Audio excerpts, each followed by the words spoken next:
Здравствуйте, дорогие друзья! Рад снова видеть вас на своем канале и благодарю, что вы смотрите и комментируете видео. Сегодня приглашаю вас совершить зимний перелет из Владивостока в Красноярск на крыльях дальневосточной «Авроры». Удивительное дело, пока добрался до монтажа, за окном успело наступить лето, а Красноярск на этот раз остался без моего пристального внимания. Но это лишь дополнительный повод вернуться туда в теплое летнее или прекрасное осеннее время года. Вылет моего рейса в Красноярск в 8:20 утра. Лечу из Владивостока. Никогда не был в этом крупном восточно-сибирском городе. Аэропорт Владивостока находится где-то в 40 километрах. Если у вас вылет утром, добраться будет можно только на собственном транспорте или такси. На въезде встречаю памятник любимому самолету Як-40. Обратите внимание, как загадочно горит свет в иллюминаторах, как будто там сидят пассажиры. Какой-то фильм ужасов начинается. Терминал аэропорта открыт в 2012 году к саммиту АТЭС. К нему же сделали много инфраструктуры в городе. Обслуживает под одной крышей как внутренние, так и международные рейсы. Мне нравится такой минимализм в дизайне. Просто светло днем и эффективно. Иду внутрь терминала. Сначала, как всегда, первый контроль безопасности. Все как-то не быстро. Работает несколько постов, но из-за требований все с себя железное снять и пропустить через аппарат получается медленно. А еще дополнительно проверяют вручную. На втором этаже, похоже, офис Аэрофлота, но вывеска установлена как бы внутри окон. Наконец-то прохожу контроль безопасности и попадаю в зону регистрации. Слева немаленькая зона, которая обслуживает международку. Кстати, из Владивостока много рейсов за границу, но в это время никого не было. Все сосредоточены около зоны регистрации внутренних рейсов. В центре терминала звезда направлений, но похоже, она совсем не по компасу. Москва почему-то налево, хотя по логике должна быть прямо, если смотреть на реальные стороны света и расположение здания. В зоне внутренних вылетов идет регистрация на несколько ранних рейсов в Иркутск, Екатеринбург, Благовещенск и Хабаровск. Около половины стоек отданы под рейсы Аэрофлота и его дочерних компаний. В самом углу увидел зону самостоятельной регистрации и сдачи багажа. Инновационный аэропорт какой! Во Владивостоке нельзя зарегистрироваться раньше, чем официально откроют регистрацию. За 2 часа до вылета. Но если вы уже зарегистрированы, посадочный талон легко распечатают. Иду в зону выходов на посадку. Здесь длинный эскалатор куда-то наверх и в недра красивого терминала. Наверное, 3-й или 4-й этаж, если смотреть от входа. На табло успел увидеть, в 6 утра улетел рейс на Пхукет, и следующий международный в Бангкок будет через несколько часов. Аэропорт начинает просыпаться. На втором этаже иду по коридору с местами для ожидания и несколькими кафе, которые с утра частично работают. А дальше еще закрытые магазины. Один с классным интригующим названием «Туманы Владивостока». Поворачиваю направо и на проход в зону предполетного досмотра. Сначала проверяют паспорт и посадочный, и дальше стандартная проверка, без перегибов и без требований включить все устройства. За безопасностью какая-то странная зона с раскрашенными стенами и выставкой фотографий. Она как-то располагается так, спешишь быстрее из нее выйти, а за дверьми уже чистая зона аэропорта Владивосток. Бегу проверить, на месте ли известный знак, с которым все фотографируются. Фото, видеосъемка запрещена. Знак был здесь еще в 2014 году. Тогда мне сотрудник СБ заявил, или фотка будет удалена, или в самолет не пустят. На мой вопрос «а почему?» ответ был «а вдруг что?». Есть предложение замотировать окна и решить проблему. Давайте прогуляемся дальше по терминалу. Утром не все кафе еще открыты, по крайней мере в этой зоне. В центральной же зоне кресла для ожидания и парочка магазинов с рыбными деликатесами Дальнего Востока. Есть ощущение большого количества коммерции, которая доминирует над пространствами простого ожидания своего рейса. Все больше и больше становится пассажиров. Через пару часов, когда будут вылетать рейсы в Москву и в Сибирь, здесь будет не пройти. В конце терминала находится бизнес-зал. Давайте зайдем и посмотрим, что там с едой и комфортом. На входе сразу разделение. Если по QR-коду банка направо, если часто летающие авиакомпании и пассажир бизнеса налево. Захожу в зал. На удивление, он оказывается большим. Приятный деревянный интерьер, много кресел для тех, кто летит один, в креслах розетки. Отдельная обеденная зона и станция самообслуживания, на которой с утра подавали завтрак. Все стандартно: омлет, яичница, сыры и салаты. На другом столе десерты и вода. Предлагали дорогой в Москве Байкал. В зале уютно. На стенах висят телевизоры с информационным табло. Объявления при мне не делали. Еще видел душ, но его нужно забронировать на ресепшене. Для любителей кофе есть еще такой классический фильтр, обычно встречал их в Америке. До вылета около часа. Вышел из бизнес-зала посмотреть на перрон. Буксирует А320 Neo уральских авиалиний рейсом в Екатеринбург. Лететь ему предстоит аж 7 часов и 25 минут. Немало для рейса на узком фюзеляже. А здесь плохо видно, на полосу приземлился аэрофлотовский Boeing 777 первым рейсом из Москвы. Но обратно он не полетит в Москву, а через несколько часов улетит в Таиланд. Следующий на перроне — Суперджет России, который прилетел из Шанхая. Аэропорт Владивостока обслуживает много рейсов в разные китайские города. Далеко Суперджет России забрался. На полосу приземляется Ил-62М с собственной персоной. Борт прилетел прямым рейсом из Чкаловского. Сейчас летает в интересах ВКС России. Конкретно этот борт известен тем, что на нем в 1999 году премьер-министр летел в Вашингтон и приказал развернуть самолет на полпути и вернуться в Москву.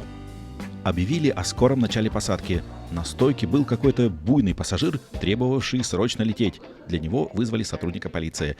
Дальше небольшая очередь, сканирование посадочных с проверкой паспортов и вместо рукава лестница вниз.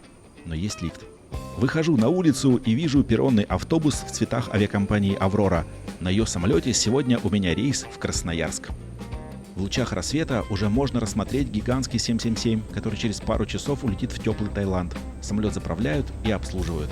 Рулит А320 авиакомпании «Сибирь» в Иркутск. Этот самолет сделает полуторачасовую остановку и продолжит полет в Москву. Можно купить билет на оба перелета, но его стоимость существенно выше плоского тарифа у Аэрофлота, только если нет выбора. На полосе начинает разбег Суперджет России в Благовещенск. Время полета у него составит около 2 часов. Нужно запланировать полет в этот интересный город, где граница с Китаем проходит по реке Амур. Выталкивают А319 авиакомпании «Аврора», который полетит в Хабаровск. Лететь всего час. Самолет раньше летал в Аэрофлоте, а в 2014 году получил новую прописку на Дальнем Востоке. Автобус закрыл двери, и мы поехали к самолету. Два малыша «Авроры» — это канадский Viking DHC-6400. Они активно используются на региональных маршрутах, особенно в труднодоступные районы Дальнего Востока, благодаря своим возможностям короткого взлета и посадки. Через час один из них полетит рейсом в Кавалерово Приморского края. Авиакомпания «Аврора» была основана путем слияния Сахалинских авиатрасс и Владивосток-Авиа в 2013 году. Обслуживает главным образом Дальневосточный округ, штаб-квартира в Южно-Сахалинске. Часть рейсов выполняется под кодом Аэрофлота, а часть под собственным. Рейс в Красноярск был куплен по тарифу национального перевозчика. Рейс выполняет А319 2007 года выпуска, тоже бывший аэрофлотовский. Самолет 1,5 часа назад прилетел рейсом из Пекина. Красивая ливрея у «Авроры», конечно. А вы знаете, что «Аврора» переводится с латыни как «утренняя заря» или «рассвет». На 100% передает текущее состояние. Вхожу в самолет, сначала бизнес-класс, кресло как в Аэрофлоте, а дальше классический яркий эконом со схемой 3.3. Здесь стоят еще самые первые толстые кресла, которые ставили на первые полученные Airbus Аэрофлотом. Многим они кажутся самыми комфортными. В конце стоят совершенно другие кресла, уже тонкие. Мне же не показалось, как так возможно. Салон самолета как будто только с завода. Обратите внимание на чистоту. Не могу передать, но такой же был и запах, как будто зашел в новую машину. Как красиво лучи «Авроры» попадают на кресло. Шаг между креслами обычный для Airbus. Сидеть удобно. В салоне работают 4 бортпроводника. При демонстрации безопасности 1 читает и 3 показывают, что делать, если вдруг случится какая-нибудь не совсем хорошая ситуация. Во время выталкивания к месту запуска в лучах рассвета показался Ил-62М, который недавно прилетел из Чкаловского. Можно увидеть заправщика. Через несколько часов он улетел в обратном направлении. Сейчас официально на Ил-62 можно прокатиться только в Пхеньян. Виктору, автору канала «Полет.Ми», посчастливилось попасть на такой рейс. Зимний рассвет в Приморье особенный. Прохлада и запах океана смешиваются в воздухе, отражаются и переливаются на всех поверхностях. Запустились. Команда еще раз проверила, чтобы у всех были застегнуты ремни. С открытыми иллюминаторами сидеть непросто. Утреннее солнце заливает все вокруг, словно река нового дня. Руление быстрое. С момента запуска до этого момента прошло минут 5. Полоса находится недалеко. 25-я левая. Выруливаем, и раз есть левая полоса, то должна быть и правая. Обращаю внимание, на рулежной дорожке стоит огромный крест, а на нем черные следы от шасси. Все-таки кто-то туда зарулил. Не останавливаясь, начинаем разбег, и после взлета откроется вид на вторую полосу, 25-ю правую.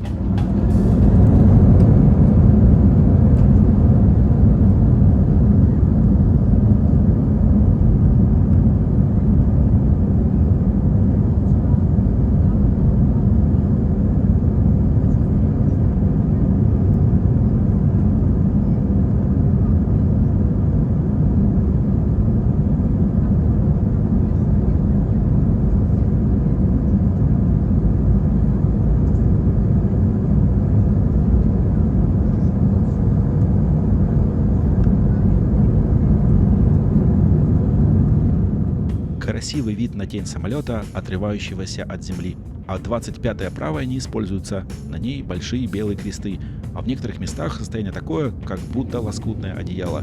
Еще в этом кадре можно увидеть горизонтальный стабилизатор А319. Сделали разворот на 180 градусов, и опять солнце с моей стороны. Видны очертания морской глади. Солнечные лучи в иллюминаторе преломлялись и рассыпались, как узоры в калейдоскопе. С высоты тепловая станция казалась гигантским паровозом с уходящим вдаль поездом, несущимся мимо городских улиц. В кармашках нашел меню магазина на борту. Не уточнил, будет ли на этом рейсе бесплатное питание. Время полета между Владивостоком и Красноярском целых 5 часов. КВС представился только Сергеем, а старший бортпроводник – Еленой. Как часто стало бывать, минут 40 не выключалось табло «Застегните ремни». И еще раз обращаю внимание на идеально чистый салон самолета со всех сторон. Некоторые пассажиры уже не могли ждать, когда погаснет табло, и начали ходить по салону. Другие сразу воспользовались возможностями 3 свободных кресел. Через час с момента взлета экипаж начал сервис. Давайте посмотрим, что предложат на таком рейсе. Обращаю внимание на подголовник. Он как будто сильно перетянут и не работает так, как нужно. Не фиксирует шею. Неплохо. Сначала предлагают воду, сладкие напитки и несколько соков на выбор. Наливают без ограничений в классические фирменные стаканчики. Забыл сказать про инструкцию по безопасности. Она сделана из плотного материала, согнуть ее практически невозможно. На этом показалось, что обслуживание закончилось. И тоже воспользовался преимуществом 3 свободных кресел. Но через несколько минут меня спросили, блины или омлет. Выбрал блины, выдали большую коробочку и отдельно горячую косолетку. 10 из 10. Вкусно и сытно. Даже не понял, какая была начинка. И в завершении наливали горячие напитки. Взял 2 чая с лимоном. Экипаж еще несколько раз ходил по салону и доливал, если кто-то еще хотел чай или кофе. Туалет в хвосте протирали и убирали практически после каждого пассажира. Не часто такое встречается. И даже мыло с логотипом Авроры – класс. Осталось лететь 3 часа. Никто не закрывал иллюминаторы для создания сонного настроения. Так летели при дневном свете. Все время полета была высокая облачность и видно было только крыло. За 30 минут до посадки вышел на связь КВС, рассказал о погоде. В районе аэропорта минус 5 градусов, идет небольшой снег. Бортпроводники собрали мусор, попросили приготовиться к посадке, и спустя 20 минут мы вышли из сплошной облачности. В иллюминатор сначала увидел большую широкую реку. Это Енисей. Потом пролетели над одним из жилых районов города с просторной застройкой. Аэропорт находится не рядом с Красноярском, а в 27 километрах на северо-запад. Маршрут полета был вот таким. Сначала поднялись до Хабаровска, взяли курс на запад. Под нами были Магдагачи, Сковородино, находящиеся на артерии Транссиба. Дальше Байкал. Прошли его сверху в районе Северобайкальска. Братск и практически напрямую полетели на посадку в Красноярск. За пару минут до касания появилась турбулентность, с которой пилоты прекрасно справились. Касание было незаметным. Вылетели из солнечного весеннего города, а здесь как будто январь.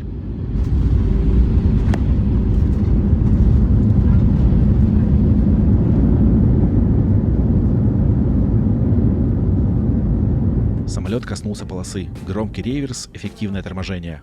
Щитки спойлеров плавно ушли вниз. Около терминала прямо какая-то метель, которую частично делает снегоуборочная техника.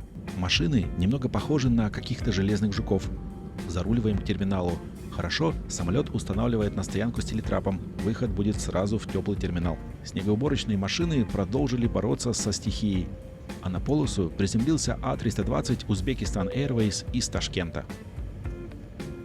За ним взлетает Boeing 737 модификации 400 авиакомпании UTair рейсом в город Игарку. На соседней стоянке Embraer Сибири, прилетевший из Новосибирска. На перроне начинают выгрузку багажа, и первые элементы – это негабаритный багаж в виде лыж и сноубордов. Вопрос – это жители Владивостока летят кататься в Красноярск или жители Красноярска катались в Приморье? Выхожу из самолета и еще раз взгляну на винегрет из кресел разных поколений. На первом ряду эконома тонкие, потом 4 ряда толстых, самых первых, и опять тонкие Рикара. В самолете кроме меня из пассажиров никого не осталось. Экипаж как будто подгоняет. Давай, выходи скорее. Борт уберут, заправят, обслужат, и он улетит обратно во Владивосток. Мне понравился полет на Авроре. Чистый самолет, приветливый экипаж и хороший сервис. Надо идти на выход. Спускаюсь на эскалаторе на первый этаж в зону выдачи багажа и вижу вот такую картину. Стоящие диваны эксклюзивно для пассажиров класса бизнес. Даже не могу придумать, как прокомментировать. Элитное ожидание багажа получается какое-то. Дальше просторная зона с каруселями, в углу припарковано много чемоданов, наверное, целый самолет прилетел как-то без багажа. Иду в сторону выхода, интересная табличка «Автокасса». Мне в этом направлении. Какой просторный терминал! Таксисты предлагают свои услуги, но за руки не хватает. Билеты на автобус можно купить и онлайн, но очереди нет, куплю по старинке. Говорят, что через 5 минут приедет автобус. Нужно выйти из терминала, остановка напротив лодки. Мне показалось, что послышалось. Какая лодка? Выхожу, холодно, метель. Вот какая лодка. Расписание показывает много вариантов маршрутов автобусов. Да, спустя 5 минут заруливает междугородний автобус. Почему-то ждал городского. Маршрут проходящий: Боготол, потом Ачинск, аэропорт Емельянова и Красноярск. С удивлением узнаю, в билете указано место, которое мне нужно обязательно занять. Пересаживаться запрещено, прямо как в Победе. Мне попалось место в проходе. Около часа заняла поездка с учетом небольших пробок. Конечная остановка – автовокзал, который находится в северо-восточной части города, но недалеко от центра. Какое интересное для автовокзала здание в стиле сталинского ампира. Но еще интереснее, как выглядит диспетчерская для автобусов. Ничего не напоминает, как будто здесь автобусы – самолеты. Интересненько. Направляюсь в центр. Решил пешком. Смотрю направо и обращаю внимание на название гостиницы «Полет». Дальше небольшой бизнес-центр «Пилот». Дальше обращаю внимание на торговый центр «Взлетка». И название улицы «Аэровокзальная». Что происходит? Достаю смартфон, открываю ИИ, рассказываю все свои авианаблюдения, и мне отвечают: здесь раньше аэровокзал и аэропорт же был, практически в самом центре города. Закрылся в 1988 году, район уже застроен, но остались здания и название «Взлетка». Сибирский мороз – не просто погода, а целый характер. В центре Красноярска улицы стынут в утренней тишине, дыхание превращается в иней, пальцы уже просят тепла, хоть на чуть-чуть укрыться от холода. На карте нашлось кафе с хорошими отзывами. В меню выбрал горячий чай, картофельный драник с яйцом и рыбой. Драник оказался на удивление хорош, румяный, с хрустящей корочкой и мягкой сердцевиной. А вот рыба подвела, пересушена, без настроения, как будто повар торопился. Выхожу на улицу, несколько кварталов пешком, и вот она, набережная величественного Енисея. Главная сибирская артерия, широкая, стремительная, будто несет в себе силу 1000 километров. Река не покрыта льдом.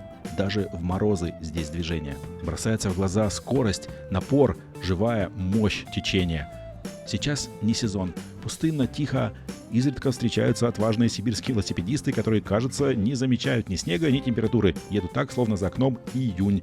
А вот ответвление реки сковано льдом. Как напоминание, зима все-таки здесь.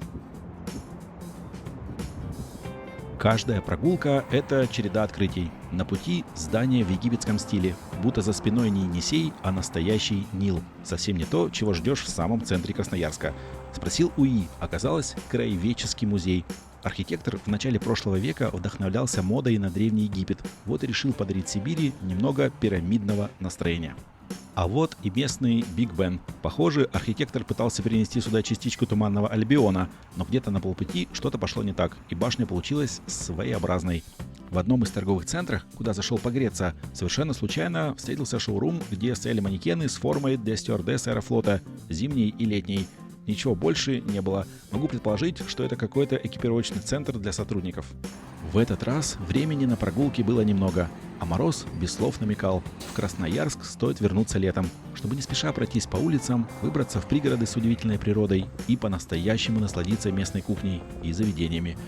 А пока дорога в аэропорт. Следующий рейс уже скоро. Возвращаюсь на автовокзал, покупаю билет на ближайший рейс, он через 15 минут. Мне дают билет на автобус в Назарово, который сделает остановку в аэропорту.